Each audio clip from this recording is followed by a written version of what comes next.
What's going on, JW Faction? My name is Josh Williamson. So, NXT Takeover War Games last night was phenomenal. It was fantastic. Listen, if you watch WWE and you hate the current crap that is being shoved down your throat, NXT is the way to go. NXT is a blessing to the WWE. It's saving my love for the WWE. Anyways, let's get on to the matches. The first match was just an impromptu match. It was Matt Riddle versus Cassius Ohno, and that ended in 7 seconds. So, not much to say about that. I mean, I love Matt Riddle right now. I think Matt Riddle is, he's doing really well right now. He's from UFC. He made his debut about a month ago, I think. And Cassius Ohno, I don't know what they're doing with him right now. I don't know why he's only been winning against jobbers in WWE right now, and and pretty much being a jobber to certain new wrestlers like Keith Lee's a prime example. Matt Riddle was a prime example last night as well. Cassius Ohno is a good athlete, so I don't know exactly what Triple H is doing with him. Anyways, next match. It was Shayna Baszler versus Kairi Sane, 2 out of 3 falls match for the NXT Women's Championship. I would have to say that this is probably my least favorite match by those two. Not a bad match. It was still a good match. But Shayna Baszler won the match. And the last fall that Shayna Baszler got, to win the match, it was kind of cool when Kairi Sane tried to do the insane elbow on her, and it looked like she connected, but she ended up doing that crucifix pin on her, and that was pretty cool. And I kind of think that if they're gonna have Shayna Baszler's 2 of her 4 horsewomen gang interfere in the match, maybe they should go ahead and sign them up. I think they may have pretty good potential. I don't know what you guys think, but I think so too. And also seeing Dakota Kai and the newest wrestler, the newest women's wrestler on the roster, Io Shirai, who is Kairi Sane's longtime friend, they wrestled together outside of the WWE and the Indies. I have really high hopes for Io Shirai right now. I think she's probably going to do some really great things in NXT. And please, let's not hope they move her up to the main roster anytime soon until Vince McMahon retires. That's all I'm gonna say. But yeah, pretty good match. Not their best match, but still pretty good. The third match was Aleister Black versus Johnny Gargano, and this was a really good match too. Aleister Black and Johnny Gargano are actually 2 of my favorite NXT wrestlers right now. I love those two, and they actually have really good chemistry together in the ring. They had a really good match together. So one thing I thought was really cool about this match was when Johnny Gargano was about to do that running knee on him that he did to Tommaso Ciampa in the last man standing match in NXT Takeover Brooklyn. That eventually cost him the match because he was too injured to get up, and Tommaso Ciampa eventually found a way to get up by just getting onto the lower ground from the ramp. When he was about to do that, and Aleister Black just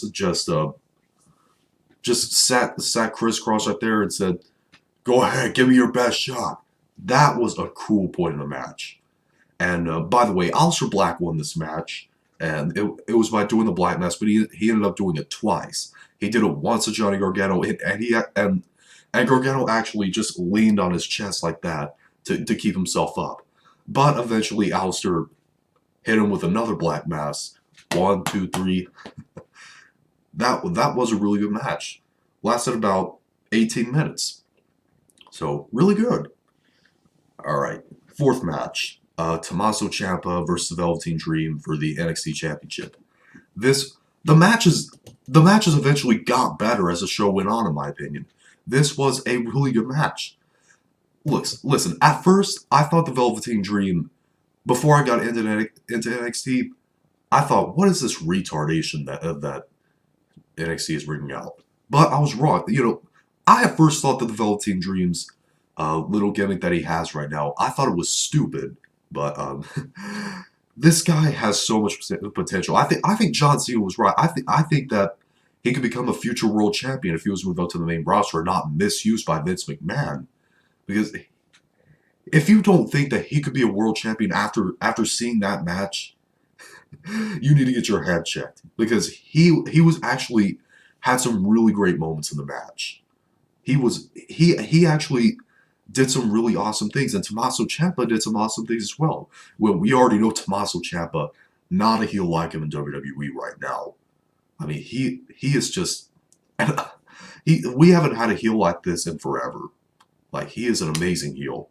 But anyways, I was kind of shocked a little bit when when they hopped over the broadcaster table, and when Ciampa was trying to do that DDT onto the exposed concrete under the mat outside the ring, and Velveteen Dream actually they pushed both of themselves over the table, and Ciampa got up. I guess because Mauro Ranallo called Ciampa a sick SOB. Ciampa actually attacked him briefly, and Velveteen Dream actually did that. That I forgot what that move was called, when he gets to the fireman's carry and then does that side flip like that. I gotta remember the name of that. And I was shocked by that. And eventually, when Dream put him back in the ring and did the purple Rainmaker on him, I seriously thought that was it. I thought we had a new NXT champion on our hands, but nope. And eventually, Ciampa got underneath the ropes, underneath him like this, and that's where some stars are usually prone to have another purple Rainmaker done on them by Dream. So Dream quickly tried to do that. Ciampa moved out of the way real quickly, and the fall that Velveteen Dream took was just, whew. If he's not injured, he's definitely going to be bruised after that. And I also thought it was pretty cool when he came out dressed up in that Hollywood Hulk Hogan gear, he and actually taunting Hulk Hogan. That was pretty cool. But anyways, after that hard miss that Dream had when he was trying to do the second purple Rainmaker on Ciampa, Ciampa got him back into the ring and did that DDT. First of all, if you don't know, the War Games arena has 2 rings. All right, so, and in the middle of those 2 rings there's metal, and Ciampa did that hanging DDT onto that metal part, to the Dream, and eventually that got him the win. Pin 1, 2, 3. Wow, what a match by these two. Something I never thought that the Velveteen Dream would be that good before I got into NXT, but I was 100% wrong. He had a really great performance in this match, and he has in a lot of other matches too. He was first tough enough competitor to be in a 5-star match back at NXT Takeover New Orleans, that were the inaugural NXT North American Championship. NXT North American Champion was gonna happen in that ladder match.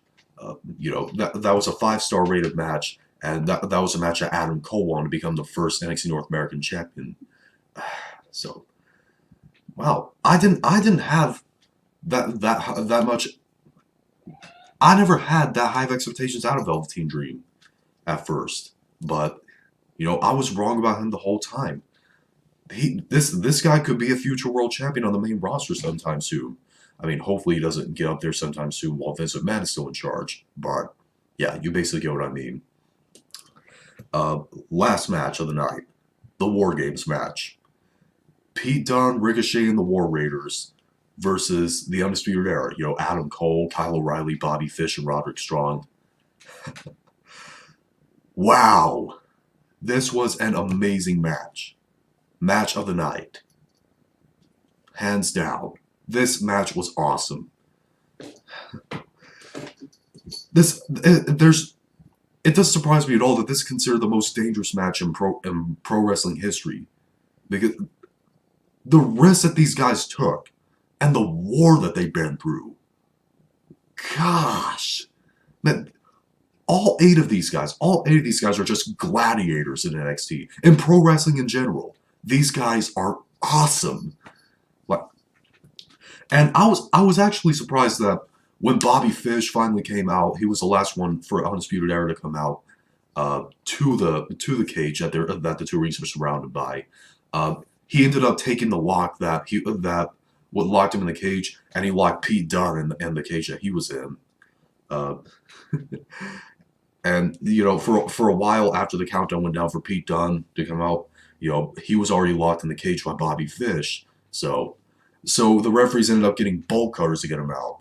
And eventually he went down to the ring and attacked every member of the Undisputed Era, and eventually brought in some trash cans, kendo sticks, and even tables. And that's where the match officially began. The match doesn't officially begin until every single member is out there. Wow. And some things I really found cool was when Rowe, one of the members of the War Raiders, he had Kyle O'Reilly in that scoop slam hold, and he had Roderick Strong also on his shoulders in the powerbomb position, and just slammed him down like that. Wow, these guys are powerful. Like, the War Raiders are so powerful in the ring, and I think the moment that made this match for me personally was when Ricochet was on top of the cage, and everyone else was still down there, and he ended up doing that double moonsault off the top of the cage onto everyone down there. Wow. Ricochet is unlike any high flyer I've ever seen. Like, this guy is amazing. I'm a huge fan of high flyers in pro wrestling, and Ricochet, he is unlike any I've ever seen. This guy, wow.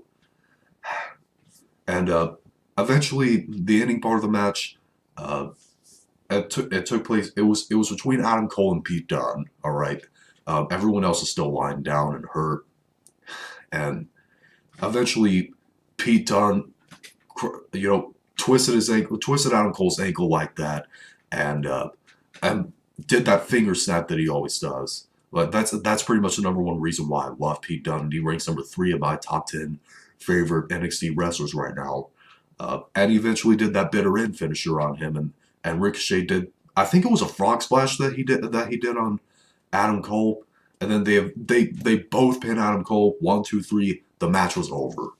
Like, that was one of the best NXT matches I've ever seen.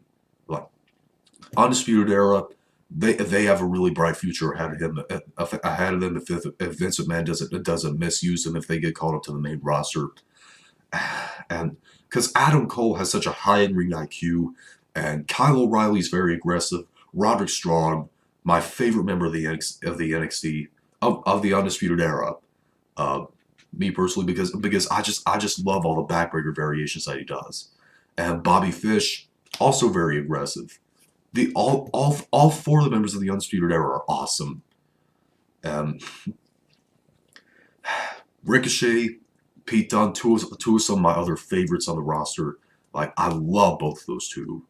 And the War Raiders, probably my favorite stable in in NXT right now. Like, I love seeing these guys wrestle. These guys can perform very well. But yeah, NXT Takeover War Games 2 really proved that NXT is much better than the main roster right now, because Vince McMahon is too stubborn to make the show good. And it doesn't surprise me at all that he hates it, because it's actually doing better than the main roster is. But yeah, that was my review on NXT TakeOver War Games 2 last night. It was an amazing show. Post some little image ratings on this. If you'd like to see a thumb up, please give a thumb down. All my social media will be down below in the description box. And be sure to subscribe and become a member of the Jedi Faction Majority of 10,000 subscribers. See you later.